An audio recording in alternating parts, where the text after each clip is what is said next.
kesempatan kali ini kita akan masuk ke pembahasan selanjutnya dari hasil kali tensor. Di sini slide-nya saya putuskan untuk melanjutkan saja ya supaya sesuai dengan video yang kemarin karena agak repot juga ya ngeditnya. Tapi kalian sudah paham ya, ini seharusnya adalah urutan yang keberapa dan ini masih lanjutan dari pembahasan-pembahasan kita yang kemarin. Nah, secara keseluruhan yang akan kita bahas kali ini adalah ada 3 poin utama. Yang pertama tentang hasil kali tensor dari pemetaan linier, kemudian pemetaan bilinear, yang terakhir adalah fungsi bilinear. Nah, ingat kembali gitu ya, sifat universal. Misalkan EI dari I-nya 1 sampai P, itu adalah masing-masing ruang vektor. Kemudian O times itu adalah suatu pemetaan yang menghubungkan antara hasil kali kartesius S1 sampai EP ya, yang elemen-elemennya merupakan pasangan berurut ya, bisa kita sebut pasangan berurut, ke T itu adalah merupakan suatu pemetaan P linear, tergantung banyaknya P. Nah, dia akan memiliki sifat universal apabila kedua kondisi ini terpenuhi ya, seperti yang sebelumnya sudah dijelaskan.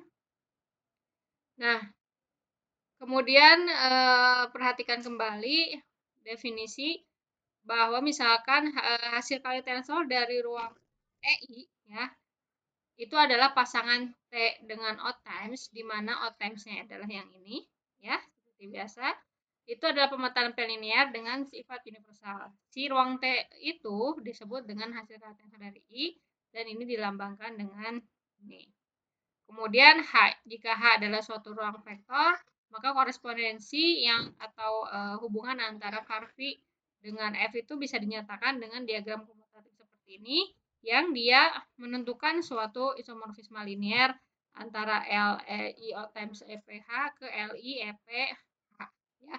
Atau dengan kata lain, dua hal ini dia isomorfis. Nah, perhatikan proposisi 1.20 dalam referensi yang kita gunakan. Misalkan diberikan 3 ruang vektor sembarang E1, E2, E3, maka terdapat suatu isomorfisme linear antara E1 O times E2 O times E3 ke E1 O times E2 gitu ya, dikurungkan baru di O times-kan E3 yang memenuhi F X O times Y O times Y O times Z, yang dia merupakan atau dia sama dengan X O times Y O times Z. Nah, ini seperti yang beberapa waktu lalu gitu ya pernah disampaikan di kelas juga terkait pentingnya kurung, tanda kurung ya, sehingga sebagaimana yang biasa kita kenal pada perhitungan bilangan biasa, ini juga menentukan bagian mana yang kita fokuskan atau kita kerjakan terlebih dahulu, begitu ya, mana yang bekerja terlebih dahulu, mana yang baru bekerja kemudian. Nah, untuk pembuktian ini secara garis besar bisa dijelaskan seperti ini, nanti silakan kalian coba detailkan. Kita pandang pemetaan linear E1, E2, E cross E3 ke ini ya, yang O times-nya. Dan ini definisikan oleh ini sebagaimana yang sudah ada di bunyi proposisinya. Nah, dengan menggunakan sifat faktorisasi kita bisa peroleh pemetaan linearnya itu adalah seperti ini ya, yang memenuhi sifat yang tadi. Nah, untuk setiap Z di E3 definisikan pemetaan, taruhlah beta Z ya, yang memetakan seperti ini, yang didefinisikan seperti ini. Nah, pemetaan ini dia menginduksi pemetaan linear GZ ya, dari E1 O times E2 ke E1 O times E2 O times E3 yang memenuhi ini. Nah, selanjutnya definisikan pemetaan bilinear C dari S1 O times E2 O times E3 ke S1 O times E2 O times S3 yang didefinisikan seperti ini. Nah, si pemetaan C ini dia juga menginduksi pemetaan linear, taruhlah namanya G begitu ya. S1 O times E2 O times E3 ke S1 O times E2 O times S3 yang memenuhi atau didefinisikan seperti ini. Ya. Kemudian dengan menggabungkan persamaan yang tadi ya, 17, 15 dan 16, maka bisa kita peroleh hasilnya seperti ini. Ya, ini sengaja saya tulis mirip atau sama dengan yang ada di referensi supaya kalian bisa mudah melihatnya. Nah, sehingga kita bisa peroleh komposisi antara GOF ini itu menghasilkan ini, kemudian untuk yang FOG-nya menghasilkan ini. Dengan demikian, F itu adalah suatu isomorfisme linier dari sini ke sini. Dan G itu adalah inverse-nya. Jadi F-nya itu isomorfisme liniernya, balikannya adalah G-nya. Nah, dengan cara yang serupa, kita bisa tunjukkan bahwa terdapat isomorfisme linier antara ini gitu ya. Nah, yang didefinisikan oleh ini. Sehingga komposisi dari komposisi atau HOF inverse itu adalah isomorfisme dari sini ke sini yang dia mengaitkan antara, tentu saja ini elemen-elemennya ya, ke elemen yang ini ke elemen yang di sini, ini cukup clear saya rasa. Nah, seperti itu. Jadi jika EI untuk I sama dengan 1 sampai P tambah Q itu adalah P tambah Q ruang vektor, maka terdapat isomorfisme linier seperti ini yang memenuhi kondisi ini. Gitu ya. Lebih lanjut lagi, terdapat pemetaan bilinier yang tunggal. Jadi betanya ini bentuknya tuh seperti ini ya. Dia apa namanya, cross produk dari S1 O times EP sampai seterusnya gitu ya ke S1 O times sampai ujungnya. Dengan pengaitan atau definisi pemetanya seperti ini. Sehingga pasangan ini dengan ini itu merupakan hasil kali tensor dari kedua blok ini dan ini. Ya. Nah, kemudian apabila AIJ itu merupakan basis untuk EI, di mana I-nya sampai P, maka A1J sampai APJ itu membentuk basis dari sini. Gitu. Nah, untuk lebih spesifik lagi untuk kasus yang dimensi hingga, kita bisa peroleh ini tentu saja dengan apa namanya, konsep tentang dimensi ya yang sudah dipelajari di algebra linear, bahwa dimensi ini itu sama dengan dimensi E1 dikali dimensi EP sampai dimensi dikali dengan dimensi G. Begitu pula dengan ini ya, sampai EP. Ini kalau ini sekarang ini sampai G, ini sampai EP. Nah, selanjutnya jika var VI itu memetakan EI ke FI itu adalah suatu pemetaan linier, maka akan ada secara tunggal pemetaan linier C dari sini ke sini yang memenuhi kondisi ini. Nah, sehingga kita bisa menuliskan C-nya itu sama dengan ini, var V 1 O times var V 2 sampai var V P. Dengan demikian, pengaitan ini di sini ini kan bentuknya pengaitan, artinya terkadang untuk mempersingkat gitu ya, kita bisa menghilangkan yang notasi domain kodenya, tetapi untuk pekerjaan latihan saya sarankan untuk dituliskan secara lengkap. Itu dia menginduksi LE1, F1 sampai LEP, FP sampai ini atau yang dipetakan ke sini. Nah, kemudian kita misalkan C dari FI ke GI ya, di I-nya masih tetap biasa ya. Itu merupakan suatu pemetaan linier yang lain. Nah, berdasarkan definisi diperoleh seperti ini ya, ini komposisinya. Jadi gini gitu ya komposisinya, jadi var V C komposisi var V O times C2 komposisi var V2 dan seterusnya. Nah, dengan argumen yang bisa kita gunakan atau yang serupa untuk P sama dengan 2, maka image dari ini dia akan sama dengan image dari masing-masing gitu ya, di times-kan. Nah, kalau untuk kernelnya itu akan sama dengan sigma antara E1 O times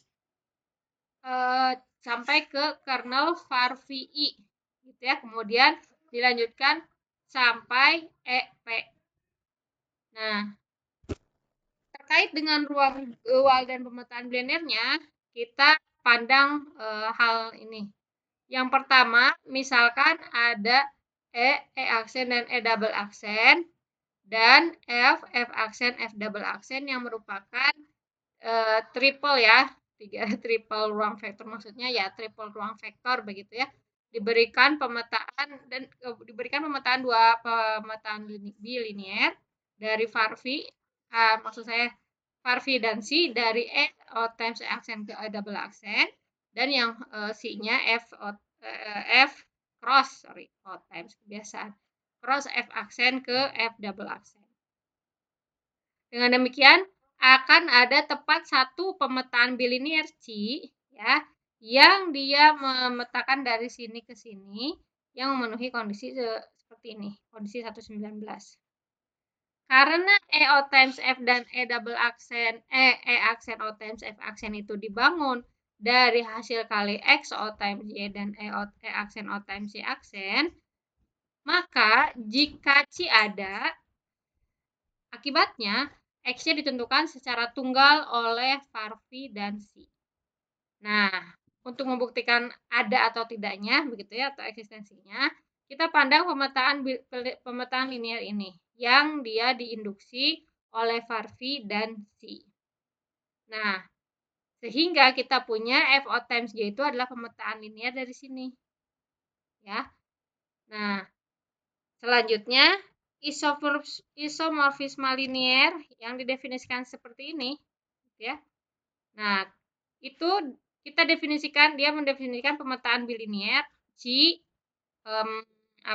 UV ya, yang sama dengan F O times G S U O times V, di mana masing-masing U dan V itu adalah elemen dari sini ya. Jadi jangan sampai tertukar. Nah, sehingga C dari sini itu sama dengan F O times G, X O times X aksen, ini dan seterusnya. Kita bisa tulis si C ini sama dengan Farvi O times C. Nah, kemudian untuk yang terkait dengan fungsi bilinier, ya ini bahasan fungsi bilinier, setiap pasangan fungsi bilinier yang ini, dia mendefinisikan fungsi bilinier ini ya, O times-nya. Jadi si fungsi-fungsi bilinier dibuat lagi begitu ya, fungsi bilinier lainnya yang merupakan O times dari fungsi bilinier yang sebelumnya. Gitu. Dan bentuk pengaitannya atau bentuk pemetaannya adalah seperti ini. Di mana didefinisikan rumus pemetaannya adalah seperti ini, yang dia sifatnya non-degenerate. Ya, kalian bisa cek kembali apa itu non-degenerate. Itu jika dan hanya jika dia akan bersifat non-degenerate jika dan hanya jika apa ya ini namanya si besar lah gitu ya, si besar V dan si besar itu juga masing-masing non-degenerate ya. Nah, kita lihat si Farvi yang memetakan E ke L E aksen, C dari F ke L F aksen, dan C dari sini ya, di mana masing-masing Farvi A X aksen, C B aksen, C C Z aksen itu didefinisikan seperti ini. Nah, kemudian C ya yang merupakan komposisi antara I dengan V O times C ya, itu adalah injeksi isi I-nya itu adalah injeksi dari L aksen ke L aksen O times L F aksen ke L E aksen O times E aksen gitu. Nah, dari definisi kita punya ini ya, sehingga kita bisa peroleh bentuknya seperti ini. Nah, dari 120 yang tadi kita bisa peroleh C A O times B itu didefinisikan atau hasilnya adalah seperti ini. Sehingga yang tadi kita sebutkan C itu akan sama dengan komposisi antara I dengan ini itu terbukti. Nah, kernel dari C itu karena dia merupakan suatu pemetaan linear lah ya, suatu kernel itu dia hasilkan atau sebagai adanya suatu kernel itu kalau pemetaannya minimal linier ya, pemetaan linier. Kalau yang naik ke atas lagi dia homomorfisme, naik ke atas lagi ada apa namanya struktur yang lain gitu ya, tapi dia ada sebagai akibat dari itu. Artinya pada saat kita tidak mempunyai kondisi linearitasnya ataupun isomorfisme atau homomorfismenya, walaupun himpunan dengan definisi kernel tersebut bisa dicari, itu tidak mendefinisikan kernel gitu. Nah, sehingga untuk kernel C ini, nah ini sama dengan kernel dari Varvi Otemsi ya, atau dengan kata lain ini coba lebih detailkan lagi ya. Dari sini banyak sekali yang bisa dibuat lebih detail lagi. Kemudian ruang nolnya ya, atau yang dinotasikan dengan N, EO times F, nah itu didefinisikan oleh ini. Begitu pula untuk yang dualnya ya, eta E bintang, F bintang, dan seterusnya. Nah, rumusan dari 122 dan 123 yang tadi itu memperlihatkan bahwa si ini dia bersifat non-degenerate jika dan hanya jika ini juga masing-masing ya juga dia non-degenerate ya. Kemudian misalkan E bintang E, F bintang F itu adalah pasangan dualnya seperti yang saya sebutkan sebelumnya. Jadi biasanya di aljabar itu notasi bintang star atau asterik begitu ya sudah di reserve untuk menotasikan dual, atau terkadang ada yang menotasikannya dengan yang serupa ya, bisa jadi apa namanya, ada yang seperti tanda tambah gitu ya, ada yang cross atau lainnya, cuma yang biasa atau umum digunakan adalah asterik. Nah, fungsi jadi terdapat pemetaan bilinear yang tunggal seperti ini, dan ini dia juga bersifat non-degenerate. Nah, misalkan kita mau fokuskan untuk kasus khusus di mana F sama dengan E bintang dan F bintang sama dengan E, sehingga kita memperoleh hasil kali skalarnya seperti ini. Pemetaan ini ya yang pengaitannya seperti ini itu merupakan isomorfisme dari sini ke sini gitu. Sehingga hasil ini dia disebut simetris. Oke, kembali apa yang disebut dengan simetris ya. Nah, sehingga kalau dia simetris, kita bisa menganggap bahwa dia merupakan dual terhadap dirinya sendiri. Nah, terkait dengan kita bagaimana apabila kita ingin mengeneralisasinya ke ruang apa namanya, ke yang lebih tinggi gitu ya, ke P. Itu misalkan EI bintang, EI di mana I-nya 1 sampai P itu adalah pasangan ruang vektor dual dengan hasil kali skalar seperti ini. Nah, maka hasil kali skalar pada tensornya adalah seperti ini. Dan ini memperluas dualitas antara pasangan ruang ke dalam hasil kali tensor ruang-ruang tersebut. Ya. Jadi ini secara apa namanya, garis besar dia memperluas dualitas dari gitu ya, dari pasangan yang ruang-ruang vektor dualnya ke hasil kali tensor ruang-ruang tersebut. Nah, itu adalah secara garis besar apa yang apa namanya kita bahas. Jadi kita yang pertama kalau apa namanya diberikan gambaran secara singkat, kita ingin tadi sebelumnya kita sudah punya hasil kali tensor yang sederhana yang basicnya begitu ya. Kemudian untuk yang irisan-irisannya. Nah, sekarang bagaimana yang terjadi apabila yang kita punya adalah pemetaan-pemetaan linier, kemudian pemetaan-pemetaan bilinear, kemudian dikembangkan lagi menjadi fungsi-fungsi bilinear, dan ini pengembangannya masih sangat luas sekali gitu ya untuk bisa dikembangkan selanjutnya. Ini masih kita berbicara di ranah yang apa ya, masih di ruang vektor lah gitu ya, belum ke aljabar. Aljabar artinya ada sesuatu yang lebih luasnya. Nah, saya rasa untuk pembahasannya saya cukupkan dulu sampai di sini. Silahkan dikerjakan tugasnya ya. Dan kita akan bahas diskusikan hal-hal yang terkait pada saat pertemuan tetap. Wabillahi taufiq wal hidayah. Assalamualaikum warahmatullahi wabarakatuh.